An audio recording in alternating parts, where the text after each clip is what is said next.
future, hindi mo siya magamit kasi nag-i-invest ka sa katawan mo ngayon for your health. So, yun.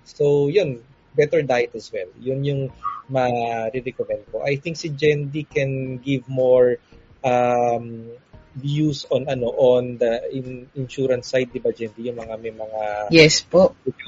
benefits. Ayan, si Jendi na po. Especially si Sige Jendi. po.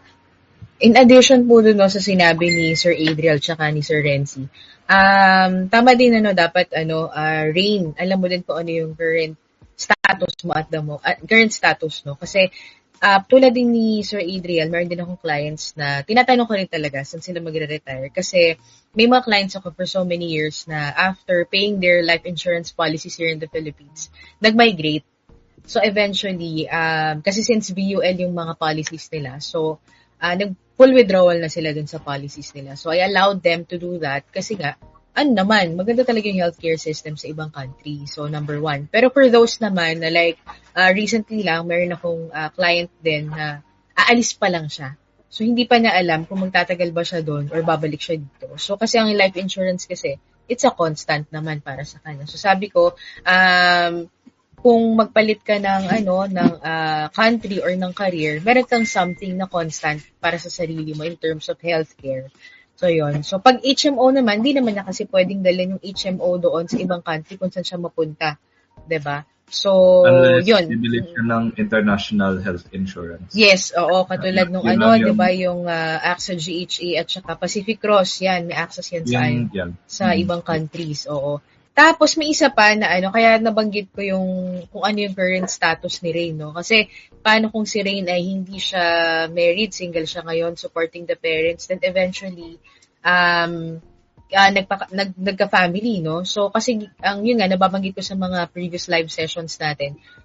Kaming magkapatid kasi, so single pa lang kami nung time na yon. Aside from life insurance policies for our parents na nag-share kami ng ng pag-pay, nag-set aside kami ng specific medical fund for them kasi nga medyo medyo matanda na sila nung time na yon. Plus, syempre ayaw naman natin na pag dumating yung time, nag-family kaming pareho, maging mabigat sa namin, sa cash flow namin magkapatid. So yun, so true enough, yung fund na inipon naman din namin para sa kanila. So yun talaga yung nagamit namin, tsaka yung mga life insurance policies nila na yun, binild namin, tsaka HMO nila. So, kaya yun rin. So, tingnan mo rin, aside from saan ka magre-retire, ano yung status mo at the moment. So, tingnan mo siya ano yung mga possibilities in the future. So, ganun mo siya i-plan. So, kung paano mo siya, anong tawag doon in Tagalog, paano mo siya tatahiin. 'Di ba? So, yun. So, kaya tama, sabi ni Sir Adriel kanina kung para mas matulungan ka namin rin, email mo kami at admin@wealthrk.com para mas makapag-recommend tayo ng tamang financial plan and health fund, no? Depende sa situation mo rin. Alright, nako. Maraming salamat, Jendi. And siguro si Marion ang next na lang na unang sasagot sa next question natin na sige. Ano ba to? Kay Zib or Zib, no? Napanood ko siya before, meron daw bang index bubble or applicable lang siya sa US? And anong masasabi nyo about most of the finance content sa Philippines na hindi blindly sinasuggest na buy the index unlike sa US? Ano bang thoughts mo dito, Marion? Naalala ko may napanood ako sa Bloomberg na index nga daw ang better na i-invest, no, pagdating sa US. Kasi index nga, kaya siya tinawag na index, is it's a combination, no, a group of certain companies that reflect, no, the overall performance of the stock market. For me, I'm a believer of buying the index. Index bubble sa US, for me kasi, ang tingin ko dyan, everything goes up and down naman. Sa stock market in general, it goes up and down. Merong mga bubble, katulad nung sa housing crisis nung nakaraan. But of course, no, by index itself, and index being a composition of different stocks whose price fluctuates based on demand and supply, tataas at bababa talaga siya. Sa Philippine setting naman, for my clients, I would recommend na buy the index pa rin. Of course, no, meron mga content creators, may mga those in the financial industry who take time to recommend certain stocks. Siguro sa tingin nila na nag-profit sila with these select stocks. Pero dito sa atin, we recommend na mag-pooled fund na lang. Kumbaga, umasa na lang tayo sa mga competent research analysts na siyang pipili ng mga select stocks para sa atin.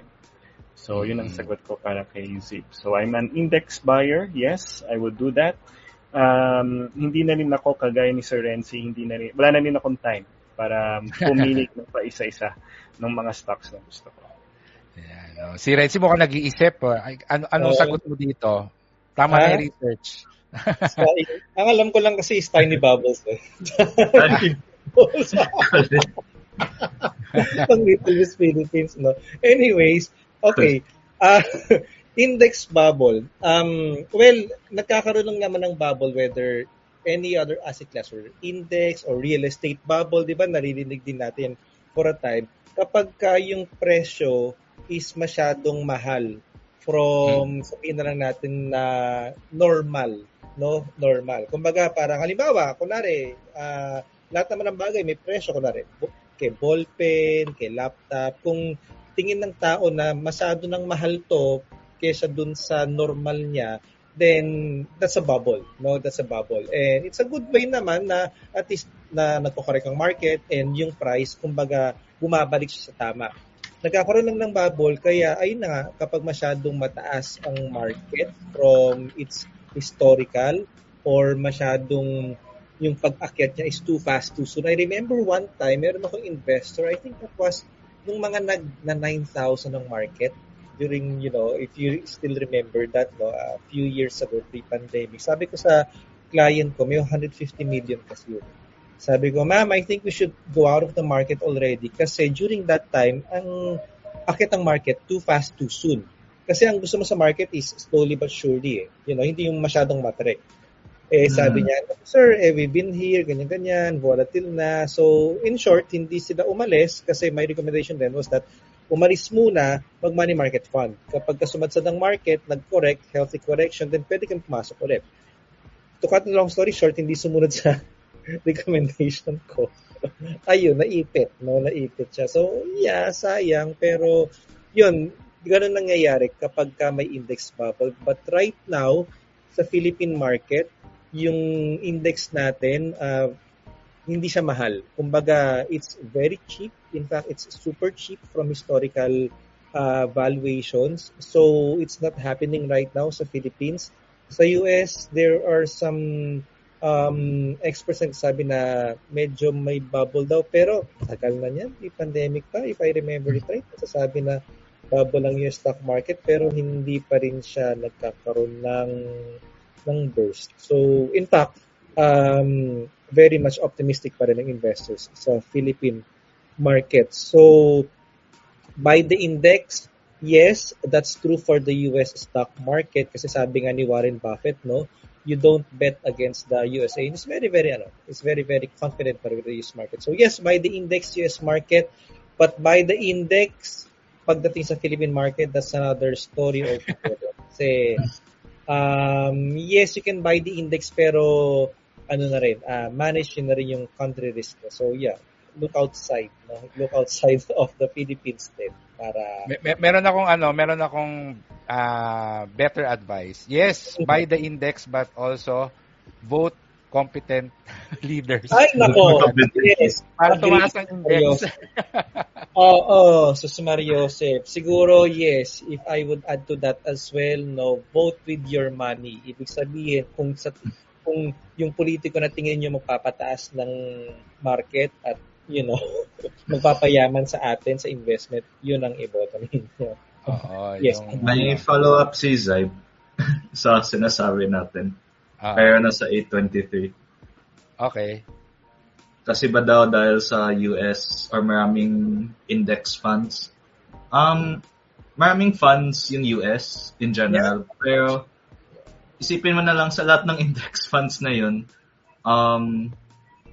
in the range of all index funds, they're not the same because umiiba yung, how do you say this? Yung fund manager, yung custodiary, o yung nagbabantay sa fund, etc. custodian. Yeah. Tapos, May umiba pa mga yung discounts unit siya, di ba? Kasi yung mga, Ayun. kasi dito sa Philippines, maliit lang yung market, so we just have the stock market index. Pero sa US, may mid cap, may small cap index, may large cap index as well. So yeah, that's true. But I think when they say index, they mean they mean really the broader market index, not one of those. The broader market. Yeah. Siguro I'll just share yung opinion ko dito. When we're talking about the general market na index, I don't think merong index bubble kasi pag ang index number lang 'yan to measure yung growth ng mga weight ng economy based on the top 30 companies, etc. So, kung masyadong magiging expensive yung index, it means sobrang taas niya. It means yung lahat ng companies dun sa na nagko-comprise ng index sobrang mahal, which I think will very low yung possibility na mangyari, no? Top 30 companies lahat overpriced. So very mahirap mangyari 'yon, no? So ang possible probably is yung index fund bubble. If a lot of people are buying only index funds, then walang bumibili ng mga individual stocks para mag-move yung price ng index. And hindi siya kapareho nung bubble na typically, kunwari yung .com bubble or yung tulip bubble dati na sobrang taas, biglang babaksak yung pera, yung price niya. Yung siguro index bubble is magiging stagnant siya kasi everyone's just buying the index funds. Nobody is buying the individual stock. So hindi na move yung price.